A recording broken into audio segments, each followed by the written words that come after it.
What's up, guys, and welcome to my channel. Today's all about Dracaena, or Sansevieria, or snake plant, whatever you want to call it. These forever have been known as Sansevieria, but they've been reclassified relatively recently into Dracaena. Either way, to me, they'll always be Sansevieria in my heart. Okay, so I have a bunch of different plants here that I'm gonna go through. I have a bunch of different growing methods and I'm gonna go through and explain what I've been doing because I've been getting some great results with my experimentation. As you guys know, I like to experiment. So let's just get started, okay? We'll start with the leaf cuttings, okay? Dracaena, Sansevieria, just call them snake plants. They are so easy to propagate. They take time, but they're very easy to propagate from leaf cuttings and also from divisions. Okay, this was a leaf that I had cut and I just stuck it. I let it callus over and dry at the bottom because sometimes it absorbs too much water and bacteria and it ends up rotting, getting soft at the bottom. So I just let it dry up a little bit, and sure enough, grew some roots first, and then it grew this little puppy, this little baby. All right, so this is the first one. And this was a cutting that I had gotten as like a freebie along with some an order that I had placed. So I said, all right, why not? Let's just stick it in the same cup or the same vial. And of course it rooted and it got a little baby from that one too, which is weird. It came all the way on the side. Usually the pups are from the middle, like you can see there. This is just slightly unusual that it came from the side, but I'm not gonna question it. It is pretty much time to pot these up into something. So I will figure that out after the video. I just want to show you what it looks like. You can also divide them because they end up multiplying in your pots usually. But anyway, let's start from the front here. This was also a leaf cutting that I had placed in water first, and it was growing in water nicely.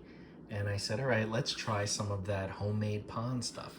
I didn't make this homemade, but this was a gritty mix that I did get, but it had a lot of the same elements and content that pond has. So I said, let me give it a shot. And sure enough, it is, I can't really see any roots in here. Oh, look, there's a root there. But yeah, so it's got the zeolite. It has the two different types of lava rock. And I think there may be one more thing in there, I'm not sure. But anyway, that's good enough. I mean, lava rock is good enough for me, as you know. So this plant is doing just fine in here, and I will keep an eye on it. Now, with all of these plants that I'm showing you today, I fertilize them very lightly. I fertilize them maybe once a month, and very diluted once a month. For some reason, in my experience, the snake plants don't seem to require a lot of feed, but I do give a little. So until they start to either slow down or show signs that they need more, I will continue to do what I'm doing. All right, so next up, we have a Sansevieria snake plant. I gotta keep saying Sansevieria. A snake plant in Lecca. No, this is lava rock. Lava rock. So this is a semi-hydro snake plant. As you can see, it went nuts with its roots. It went crazy. So this was a plant that I had removed from soil a while back. I can't remember exactly how long it's been, but it's been a while, as you can tell from all these roots.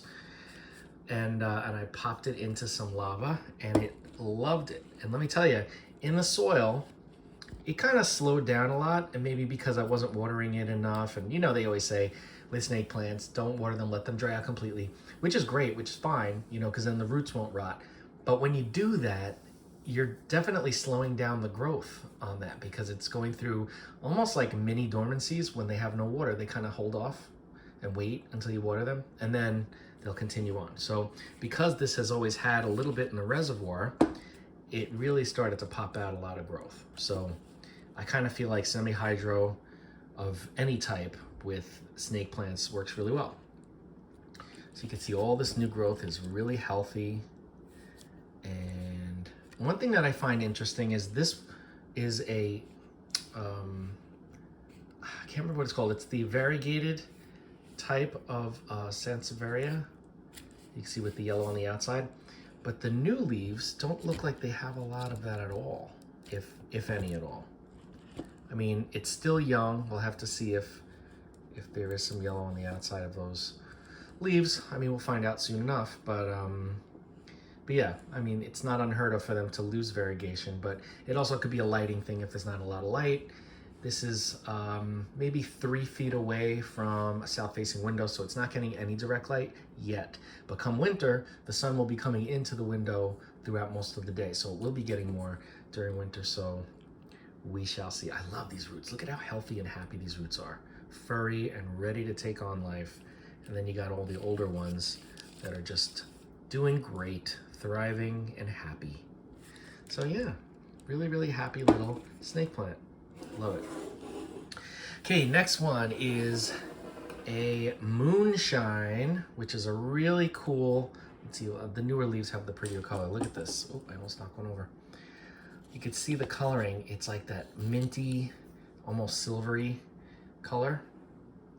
And this plant also, it's semi-hydro, but this time Lecca. And it's loving the Lecca. Look at that. Loves it. Roots galore all over the place. Telling you, semi-hydro, the way to go if you want to grow your plants without soil. I tried these in a water culture and they did okay, but one thing I didn't like was when the water would dry up, if I would forget to water it in the water culture, a lot of the new growth tips on the roots would end up dying because they were used to being in water. When they're in semi-hydro, there is a level of moisture that remains until you water it again, as long as you're not letting it go bone dry. So like the tips would have, in the water culture, when they dried up, they died off. So they would die back a little bit, right? So it's almost like you're recuperating every time you're watering. And with the semi-hydro, it keeps humidity in there between the pebbles or the rocks if you're using lava. And it seems to be easier to maintain. Plus, all of those gaps, as you know, with the oxygen is great for those roots. So you could see this one's a nice full one, doing really, really well. All right. Next up, we have some in acrylic yarn. So this one was in, I believe this was one of the water ones as well. It was in water culture. And it was like, it wasn't a leaf cutting, but it was a leaf with a little bit of stem. And you can see this is the old leaf here. It's pretty long, right? And then we had this new baby popping out between the other leaf. I think there were 2 leaves. It looks like this leaf here and this leaf here were the original. And then this one popped up and it's growing kind of tall. And it is in acrylic yarn. And let's see if we can find the roots on this puppy. Where are the roots? Oh, there's some down there on the bottom. Let's see if I can focus for you. There it is. So I don't see a lot of roots in here, but let me see. Yeah, no, I don't see a lot of roots, which is interesting. But this does dry out a lot, and I'm constantly watering it because I'm not watering it enough. Like with these guys, you have a reservoir. I haven't been leaving a reservoir. I mean, today I just watered it and I put a little bit of a reservoir. You can see the air bubble there, but I really should be raising it to here. So I'm probably gonna start doing that. I mean, we have new growth. It's not like it's not growing, but it's not, I don't see the root growth that I wanna see in here. So, wait a minute, is that a root there? Maybe, I think I see roots right there. And right there. Maybe, possibly. All right, anyway, so that's the first one. I treat this the same way as semi-hydros. I water it when it needs to be watered. I should really be keeping a reservoir, which I will be doing now, I promise. And the fertilizer, sparingly diluted, around once a month. Don't hold me to it though, because these guys are kind of away from everything else. They don't need direct light. They don't need any attention at all. So I tend to forget about them, but they are really sturdy, strong plants, so they do fine. And this one is growing a little tree kind of thing growing out of it. Okay, so that's that one.